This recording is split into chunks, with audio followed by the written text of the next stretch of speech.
online to listen about the self-confident you. I would like to thank our panelists for coming on board tonight. So I want to introduce you to Megan.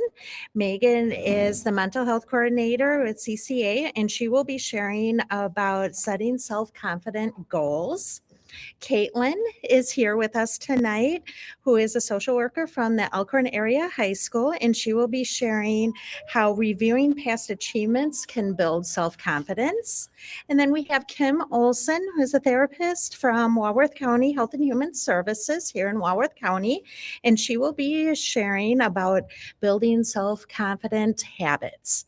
I want to I'm going to reiterate, if you have any questions, put them in the chat. We will be happy to answer those. Also in the chat, you will see a link to a Google Drive that has resources that Kim has shared with us tonight. So I want to thank you on behalf of the EASD Resiliency Coalition for jumping on board, and especially for the month of May.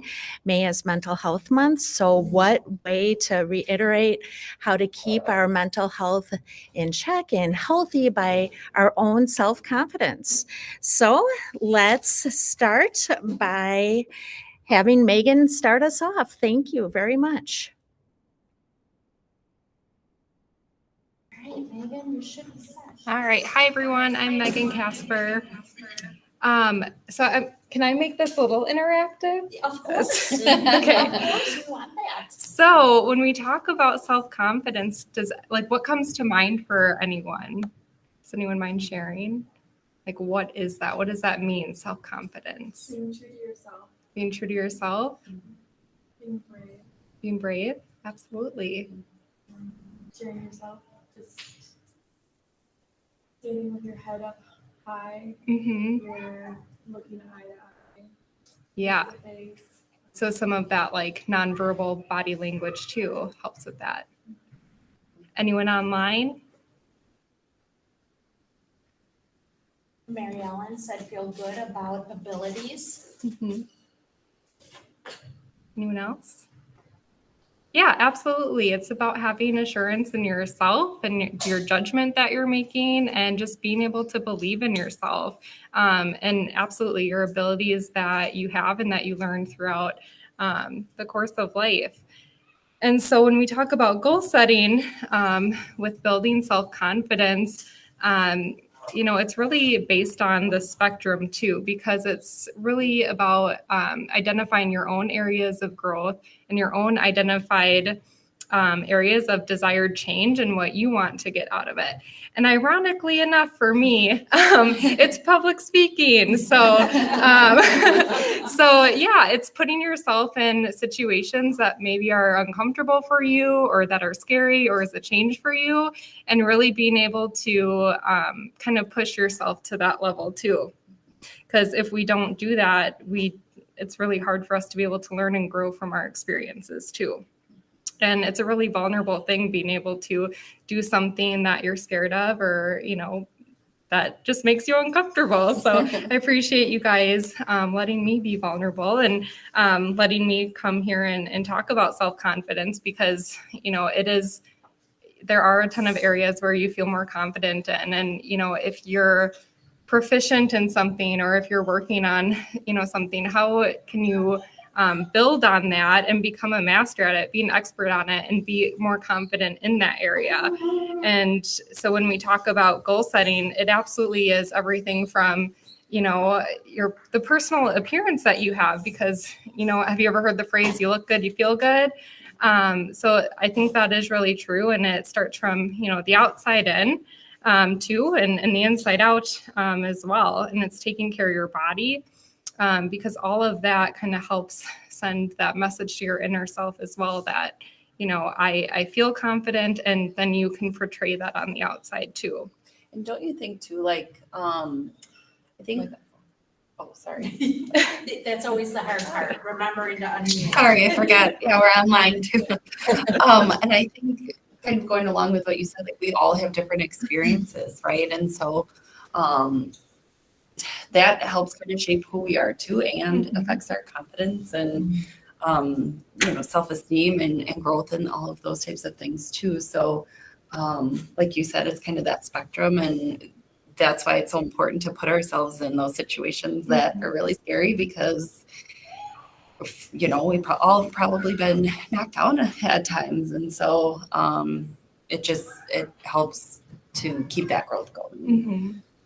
So I agree with that, with how it really is like a lifelong journey to reflect. Like you could have felt really, really confident for a long time, and then maybe something big happened in your life that could shake it up again. And so always having to reflect on that and be aware that it's not a constant state for almost all humans. So yeah, it's not something that it can kind of come and go, and it's something to work at. Has anyone in this room or online set a goal for themselves? Any type of goal? Multiple. Multiple? And it's when you keep trying. Mhm. I do want to piggyback about your being vulnerable. Mhm. That's a superpower. When you're able to let down everything and open up, then you don't know what you are anymore. So you just turn and evolve. What a Absolutely. strength mhm. of your goals. Just waking up at the same time every day sometimes. Yeah. Just like telling yourself, I'm gonna do this, and you follow through with it. Mhm. Those are little things that are important. And so when you set that goal and you follow through with it, how does that make you feel then when you have achieved that goal? More trust in myself. Yeah, Mm. absolutely. More trust in yourself, and it's that ability to that, okay, this happened, I've achieved it, and it creates that positive narrative too, that now we believe in ourselves more and we're able to kind of turn that around. Is this a question, a comment? No, it's just that I said both for myself to do good in school. To do good in school? Absolutely. And how are you doing in school? Good, awesome. And how do you feel about that? Does it make you want to continue to even do better in school? Yeah, because you've achieved the good. Now you want the great. Yeah, absolutely. Thank you for sharing. Can I ask what's been helpful for you in achieving that goal? Starting with my mom. Okay. Can you repeat what he said so that we? Sure, I'm sorry. No, And you're you good. said starting with, Starting with my mom. Studying with my mom a lot. okay, thank you, studying with my mom a lot. Definitely, and that's a goal in and of itself, right? To set that time with mom and to make sure that there's that follow through and, some of that accountability too. So that's amazing. It's Have like those really breakdowns. clear Yeah. kind of tips and stuff that you're gonna do to reach that goal. So yeah. Mhm. How about the other end? Has anyone set a goal and maybe failed at that goal Mm. or didn't get the outcome that we maybe thought we wanted or had? Weight loss. Weight Yes. loss? Weight loss. Same. So what happened after you didn't achieve the goal that you maybe wanted? I make sure not to put a time limit on it. So then it's a reoccurring wake up for a new day, a new challenge on that. You adjusted it. Yes, Mhm. yes. Absolutely. So, and then going off of that too, oh, sorry, Mr. Yeah. I think to go along with what just said, is you have to be gracious to yourself too, because you will have challenges and you're gonna fall, you're gonna have goals that you might not realistically reach. Mhm. So it's important to be gracious to yourself and give yourself a chance to fail and to get back up and try again. Yeah. Mhm. There's a lot of meaning behind failure, a lot of way to, once we accept that failure is not a bad thing, it's actually a very good and necessary part of life. Because we're going to be more kind to ourselves and recognize that, then we can really achieve a lot. We grow a lot more in failure than we do with just success. Absolutely. And, were you gonna say something? No, Sorry. Go ahead.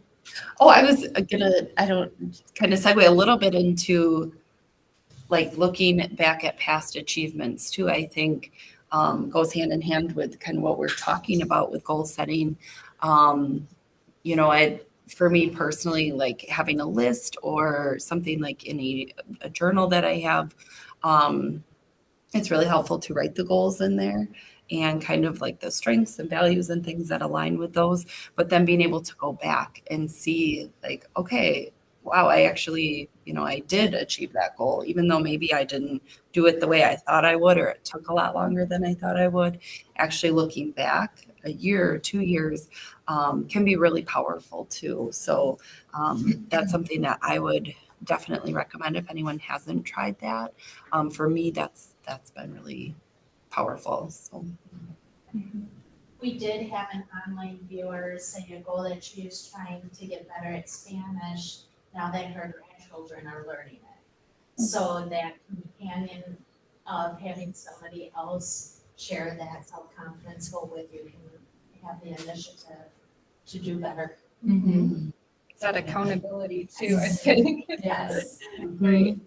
And we are social. I mean, because we're human, we need that support from others, people who want to help bring us up rather than bring us down. It's really important in sharing those experiences. It definitely, social connections can really help build our confidence. it's nice too if we have someone in our support system that we can talk to about things.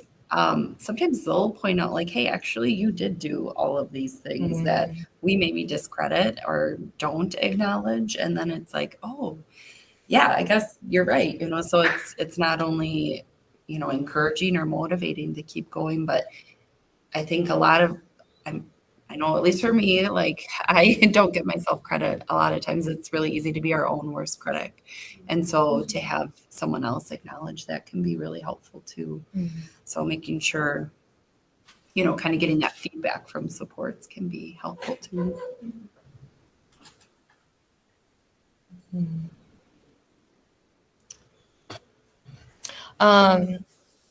So there's definitely some ideas that we were talking about that we thought could be helpful because we want to make them kind of clear-cut goals too, like ideas for how to reach that goal of being more self-confident, reflecting more on our ability to be confident, which means they have to be specific. So, so different strategies. What have you guys done that has helped you feel good about yourself, has either helped you accept yourself for who you are, or has pushed you through like maybe a big challenge because you just felt like, man, even though this is really hard right now, I can totally do this? Sometimes being like, it's not specific, but going through the motion of doing it just to do it so you can get to a certain point. That's kind of what you have to do just so you can continue forward. I know with me and my personal space education, trying to fit in school, parenting, all the multiple hats that we have, but trying to stay up with my teachings and being honest about it, not skipping it. It's really easy. It's really easy just to do these. But I have to set a timer on my phone, tons of reminders. Remember, you gotta be there, you gotta do it, you gotta show up, else you're not gonna see the results. So I have to do that constantly. But this support system, that's a tricky one. Sometimes you have to adopt people. Yeah. People that you need, getting gas, getting coffee. Those are other individuals who are able to kind of be there for you. That's a really good point, right? Like support can take on all different forms, and being like open to that opportunity of having a support person at any moment, I think is so huge.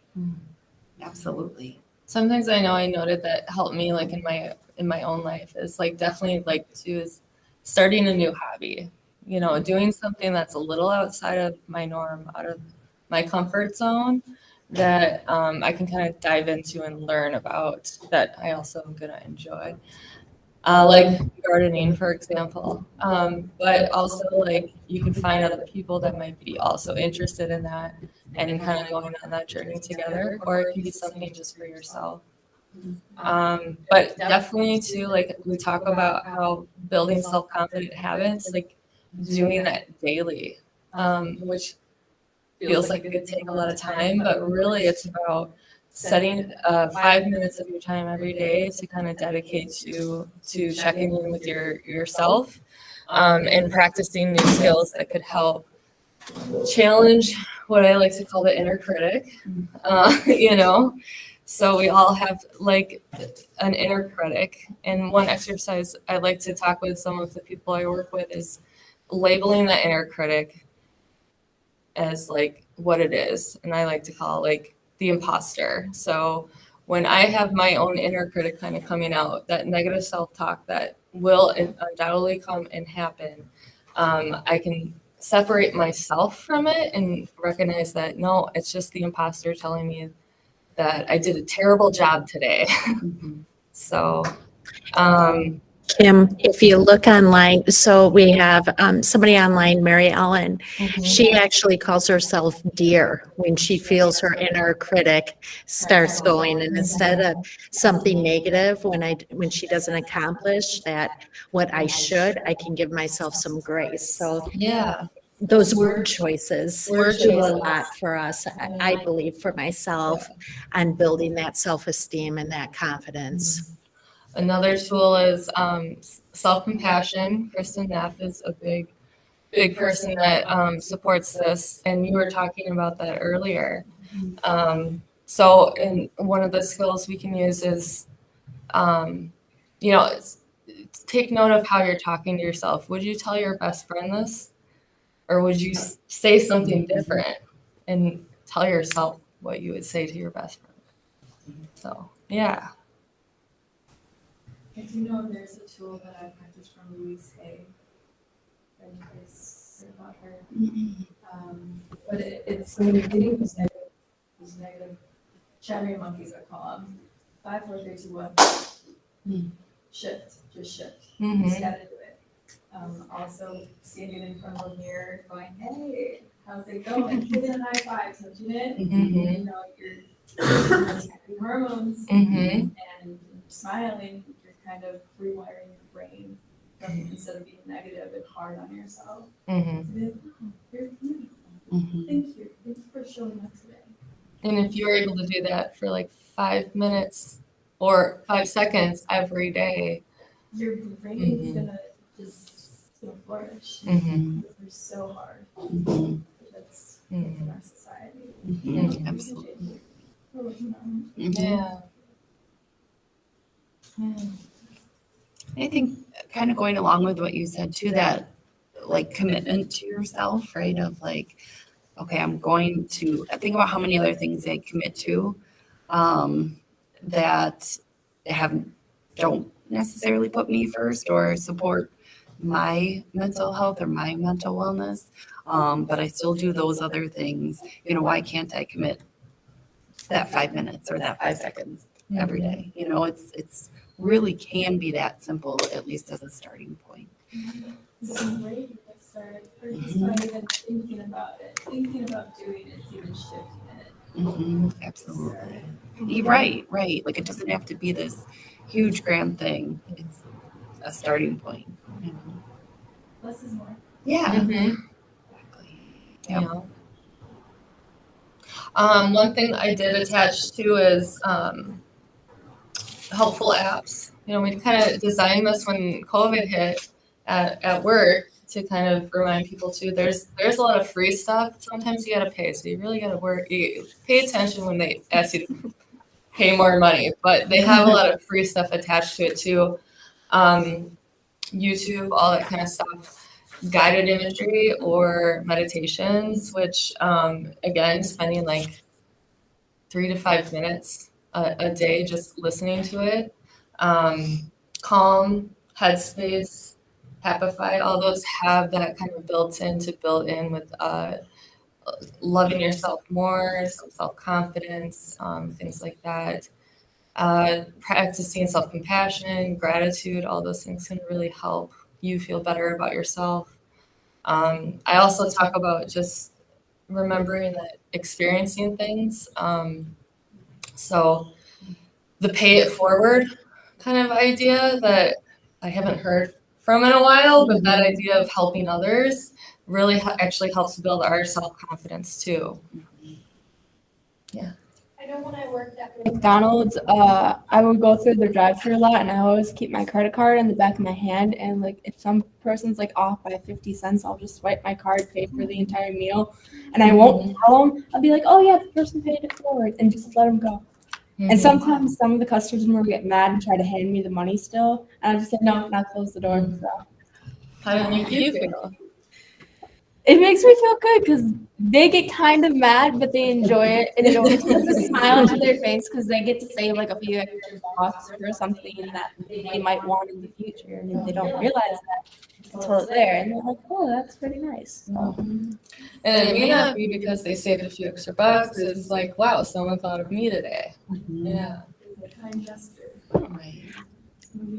I believe that self-confidence, as you're sharing that, Kim, is in many different formats. So building those habits could be in meditation, it could be in exercise, but it also could be just in a gesture of a smile that you can bring somebody else's confidence up in that way. So it's simple measures, and it doesn't have to be very grand, or where I think in my world, sometimes I'm like, bigger is better. And that's not necessarily the case. Yeah. I will say, somebody online on what they do for their self-confidence is she shared, I have a sign on my door, so I read it before I go out every morning, and it says, attitude is everything. Love yourself and others. Again, it's that gesture of a reminder. I see, Megan, you had something on your planner. Oh, yes. Lots of stickers I'm adding.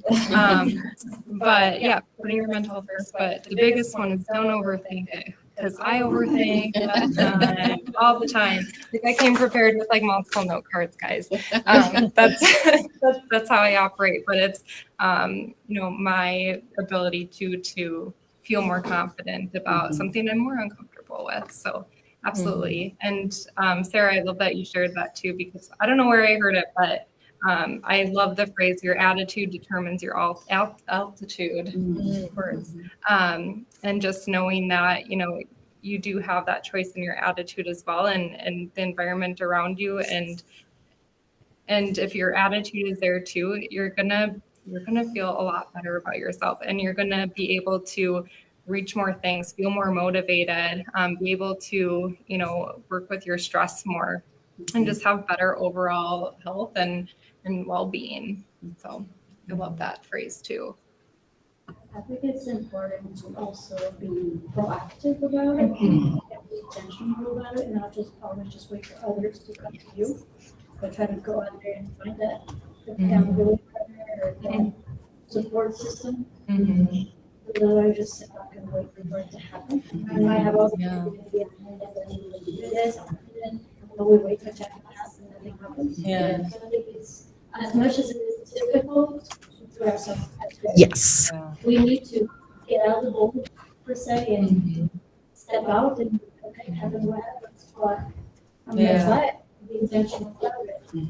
And that's Absolutely. a good way to set goals is to write it down so it's visual. If you keep it up in your head, it's easy to lose. We got a lot of stuff going on up there. So writing it down so you can see it, and so you I believe too, Kim, as you share about writing your goals down for somebody in our audience to say, to be proactive in reaching our self-confident goals, it's a reminder that being vulnerable can be safe in a sense too, is that you're reaching a goal. In order to do that, it is being vulnerable with somebody else and building your confidence on who you are on doing that.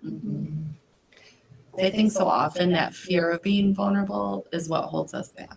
It's, but then, yes, and then once we share it or get it out, it does feel so good. It's like, okay, now I can be my authentic self, And Caitlin, I think that's a great reminder, and you're speaking about past achievements, is that that's that reminder of past achievements, what you have accomplished, and being vulnerable in this little step. If it is speaking with somebody about a goal that you met, can carry you to the next step for your next goal and carry you further. Definitely. And it And makes you you make more great resilient points too. of journaling, because that's, again, it's so hard if we keep everything in our mind. Our memories are gonna fail us sometimes, you know, so Very true. being able to reflect on what you've written, and then talking to people who've seen you and been there with you on the journey, it's pretty great. Yeah, I don't know about anyone else, but sometimes I remember things very differently than they happened. So sometimes I remember them better or worse. But having that, to access and look back at is a little bit more grounding and real of like, oh yeah, okay, that's what happened. So, keeps me in check a little bit. And progress is not linear, you know, it is those ups and downs. You're kind of always kind of going gradually up, but there's a lot of, in those pitfalls is the major growth. But we always want it to be easier than what it is. It's very true. Yeah. Do you folks have any questions out there in the audience? I like how engaging this is, but I don't want to feel like you're holding back, shy, bashful.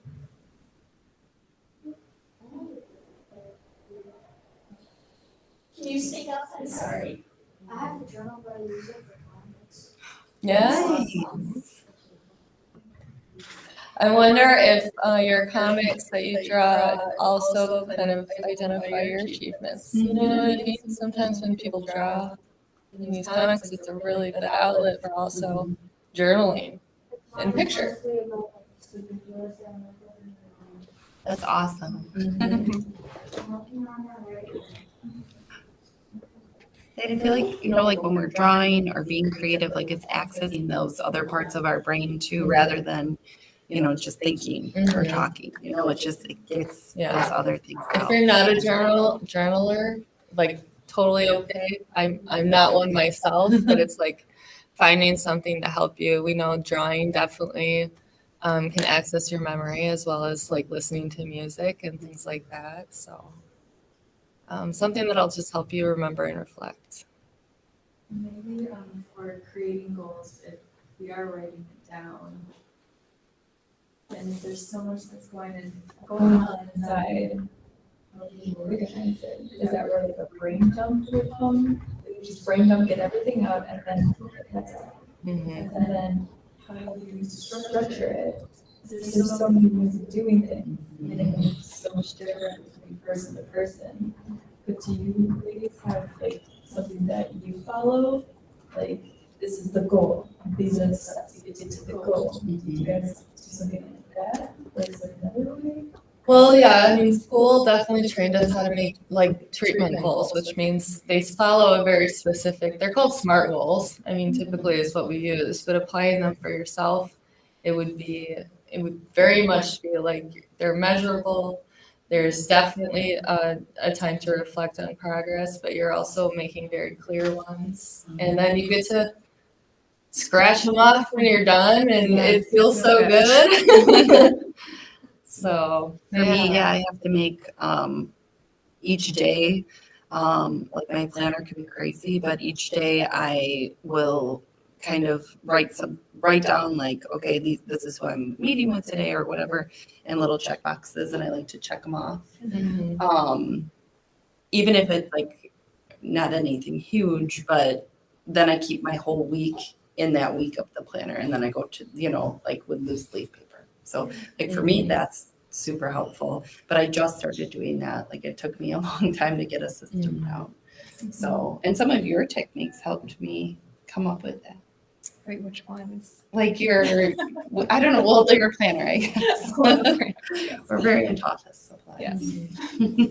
So, But I think, what Cynthia, you were saying too, like being realistic about it too, and if it has to be individualized and what works for you too. And like, okay, if that time frame was not great for your goal, so being able to adjust it and give yourself that grace and opportunity to, okay, let's just start, fresh or adjust it accordingly into what you have to do. be able to meet that. I think also, I don't know if you folks find that when you do set a goal for yourself, you're anticipating the end to be a certain way. And I think, Caitlin, you touched on this. Sometimes the goal that I think I'm gonna achieve turned out to be something totally that I was not expecting, that I enhanced about myself. And I give myself grace. So I may not have accomplished it here, but I did this. And I take that as a win. I'm one that does great with validation. I like that reassurance that I am on task and where I'm at, and I know that about myself. But Caitlin, as you said, it took me a long time to figure that out. And it also took me a long time to go, it's okay that you need validation, giving myself permission to hear that or to say that to myself. Because I think sometimes in this world, we hear judgments about how it should be rather than how it really is, and being okay with how it really is and going, that's okay. And I like me for me, and it works for me, and it may work for somebody else. One thing that like I work with kids a lot is in families and teaching them about like how important at a very young age kids need to hear praise. But in our culture, a lot of times we focus on the criticism. And so it's like one skill I'll try to get families to start is like doing 10 praises per 1 criticism. So really identifying strengths and seeing the positives more often than seeing like the thing that you want to change, right? Or the behavior that seems difficult, whatever it may be. And then I'm like, why don't I do that to myself? You know? It's like 10 positives to me to every one time, like I want to change something. So, yeah. That's so true. We're potty training my 3-year-olds right now, and it's actually now going well. But at first, he'd have an accident, and it was like, oh, that's okay. You went this many times or whatever, and now I feel like honestly maybe had 3 or 4 accidents at the beginning, and he does seem way more confident in it. And there were times where I would be frustrated because it was like, you just did this 10 times in a row. Why now? But rather than doing that, it was hard, but to focus on building him up. And now he loves superheroes too. So he's getting, he has like a Hulk mask and a Spider-Man mask now, and because he's doing so well. So yes. So it's amazing to see truly how effective that can be. Yeah. As humans, we need to feel capable, confident, and loved. And so doing things that help that. Criticism is just not one of them. So. Right. Are there any questions in the audience?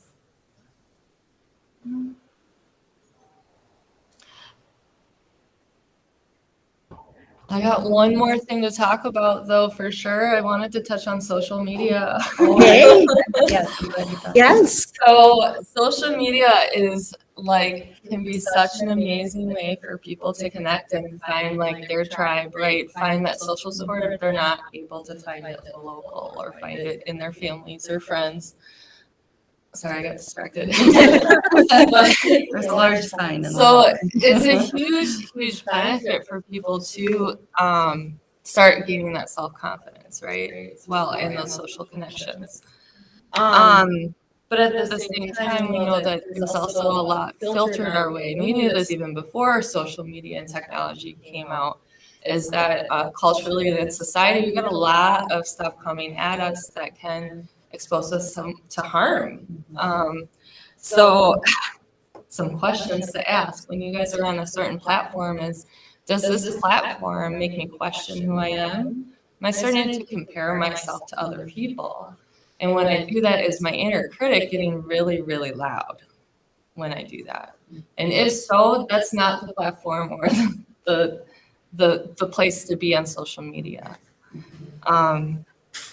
Now, if you have the opposite effect, though, where all of a sudden you're feeling like you're more accepting of yourself and who you are, feeling that there are people who care about you on that website, right?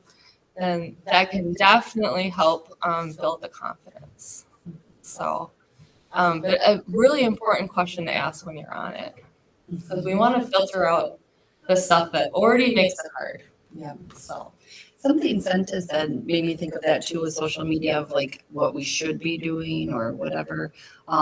Social media is a great example of that, right? Because we are only seeing what people want us to see. And, we hear that all the time, but it's so true that, and I'm guilty of that too. I don't put on there when I'm like wanting to pull my hair out because I'm frustrated with, there's so much laundry and dishes and kids potty training and so you just make these assumptions then about other people's lives, and that's just something that happens. And then if someone does put something out there, it's really easy to be like, oh, are they looking for attention or this, rather than like, no, maybe they're just trying to share like genuinely what's going on. So it's just such a tricky thing because we just really only see what people want us to. So it's hard. it's so easy to compare ourselves to others and feel like we're not adding up. Right. So true. Kim, I can't reiterate that enough. Is it's that comparison, right? It, no matter what platform that you're on, is you see these TikTok dances, and hey, I'm going to do it too, but I don't do it as good as it. Like for me, my kids would laugh hysterically if I even tried at that, and I know that, and so that's why I know I don't share that platform with other people, and I think that's the cycle of our world that can be, is if you get on that and you're on Facebook and you see all these people having a happy day, you tend to go, well, what's wrong with me? Where do I fit in? And that's where it's like, you fit in right where you should be, and that is great. And one day you're not going to have a good day, and the next day you're going to be hitting all your goals. And it's a reminder of where you're at on hitting those goals. Definitely. Actually, one of our teachers here today was talking a little bit about social media and different things, and he had referenced an article, and I don't remember what it was, but I can get that information. But how social media actually can make us feel really isolated, even though it is, like you said, a great way to connect. But for a lot of people, it does increase that feeling of isolation and lowers, decreases our happiness overall. And so I think we see that in a lot of adolescents and teens, but adults too. I mean, it's just kind of across the board. So I think what you said too about just being really mindful of how is this truly impacting me? Is this really good for me? And knowing confidence and like self-love comes from a lot of different areas. We can't just depend on one way to reach that. If I only do affirmations, but I'm not getting myself out there and doing things, experiencing life, doing a new hobby and working through a challenge, but I'm still doing affirmations, it's not going to still get me where I need to be. Same with social media. Is it's great to be able to have that connection with peers that you truly connect with and that do support you and bring you up, but also knowing we need that physical interaction to reinforce that as well. So we don't feel isolated. Right. Because then there's still that, I can connect with them here, but not out there, and it's not true. It just can be harder. Makes it a little scarier then too. And I guess the last thing I would add with that too is going off of that is if there are things that come up that it's a new experience or something new or new hobby, something scary that you're not sure about, I challenge you guys to look at it as an opportunity for growth. And just like I'm doing today. So, and really, thank you. And just looking at it as that opportunity instead of, having that mindset of, it's more of that challenge and I'm going to run away from it. Yeah. And taking steps to get there too. Exposing yourself little by little to things that make you uncomfortable instead of just diving straight into the scariest thing possible, you know, is it's that might shut you down. But It can be a little discouraging. yeah, right? yeah, but getting there little by little by making those goals of how you're gonna eventually reach it to the hardest thing that you see yourself doing. Yeah, and I don't care like who you are or what your experiences are. I think we all, it takes practice, you know, and it's that trial and error to figure out like what's going to work for you, you know, and I think we all struggle on some level, but again, that's hopefully what builds that resilience that you were saying and keeps us growing too. So. And one thing that may not work for you 2 years ago may work for you now because That's so true. we change throughout life, right? We're never the same. Our taste buds are different. We may like a Big Mac one year and the next year don't like the taste of it. So it goes in the same sense. I haven't gotten to that part yet. Unfortunately. Right. Yeah. Is there any questions? One of our online said, I like the idea of taking time to look back at accomplishments, whether an end of the day short reflection or weekly or monthly. So that's great on a timetable as well. Definitely. There's also what I wanted to cover this, that something that I looked more into is that too with confidence, because it's like kind of lifelong and any change can really like put you in a different place than maybe you were 6 months ago. There is such a thing too of like situational, like self-confidence kind of dilemmas versus that character trait. So in a lot of situational, it's like maybe you weren't a parent 6 months ago, but all of a sudden you are. And that can really shake you up. But then there's also, you know, people struggle with the character trait where they feel like this is something they've been exposed to since they were very young. It's more of like a prolonged feeling. So, yeah. Thanks, Kim, for sharing that because I didn't realize that. Yeah. I'm very much, everything's permanent. In some essence, I look at things so much as black and white, but the situational confidence, that's huge. Mm-hmm. It Yeah. really is. Yeah. So thank you. Yeah. I thought that was interesting too. Yeah. Like, that's so true. All right. Well, any ending thoughts for the evening? No, I'm just grateful that you were all able to be here and let us join you in this Journey. event. Yes, this is a journey. Well, I want to thank you folks that are here in the room and you folks that are online. I appreciate your time and an attention. May is Mental Health Month. And again, reiterate, self-confidence equals our mental health. We want to make sure that you're good and healthy and build resilience. And actually, this is our last In Conversation event for the school year. So since we're ending up into summer, stay healthy, stay resilient. If you have any questions, please reach out to us on our email. And if you would like to get in contact with some of our panelists, I can make sure to share that information with you. So I hope you have a good evening. Stay healthy, stay well, stay resilient. Thank you. Oh.